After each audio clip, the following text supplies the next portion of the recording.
বন্ধুরা, আজকে আমি আবার চলে এসেছি। আপনারা সবাই ভালো আছেন তো? দেখুন, এই যে ফুলকপি নিয়ে এসেছি।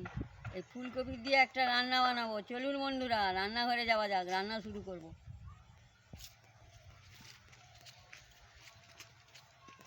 বন্ধুরা, আমি রান্নাঘরে চলে এসেছি।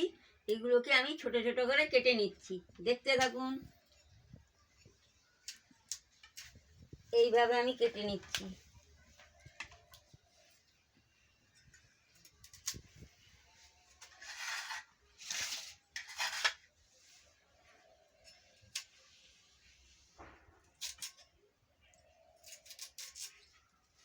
এইভাবে আমি কেটে নিচ্ছি।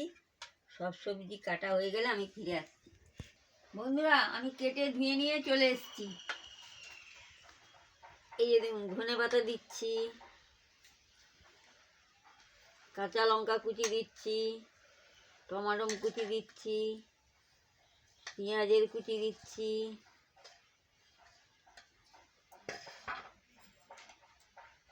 হলুদের গুঁড়ো দিয়ে দিচ্ছি, পরিমাণ মতন নুন দিয়ে দিচ্ছি, পরিমাণ মতন লঙ্কার গুঁড়ো দিয়ে দিচ্ছি, সামান্য মিষ্টি দিয়ে দিচ্ছি, দিয়ে ভালো করে মাখিয়ে নিচ্ছি। দেখতে থাকুন বন্ধুরা। এবার আমি পরিমাণ মতন জলটা দিয়ে দিচ্ছি, দিয়ে ভালো করে মাখিয়ে নিচ্ছি। দেখতে থাকুন বন্ধুরা।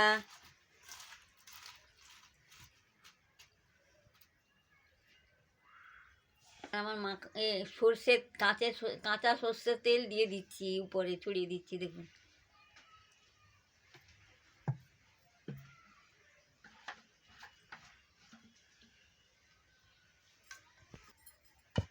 আমি সরষের তেল দিয়ে ভালো করে মাখিয়ে নিচ্ছি।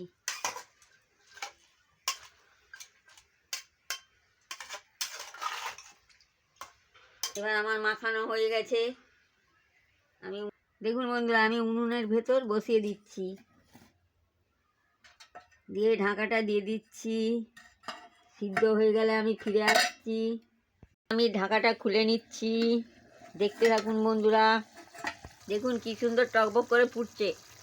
এবার আমার হয়ে গেছে, আমি নামিয়ে নিচ্ছি।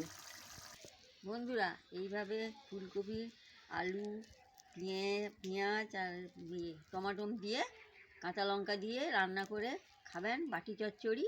খুব ভালো লাগবে। ভালো লাগলে আমাকে লাইক করবেন, শেয়ার করবেন, মেসেজে লিখে জানাবেন, সাবস্ক্রাইব করবেন। আমি কালকে আবার ফিরে আমার ভিডিওটা শেয়ার করে দেবেন, বেল আইকনটি বাজিয়ে দেবেন। গরম গরম ভাতের সঙ্গেও খেতে ভালো লাগবে, রুটির সঙ্গেও খেতে ভালো লাগবে। গন্ধটা দারুণ বেরিয়েছে, রঙটাও দারুণ হয়েছে।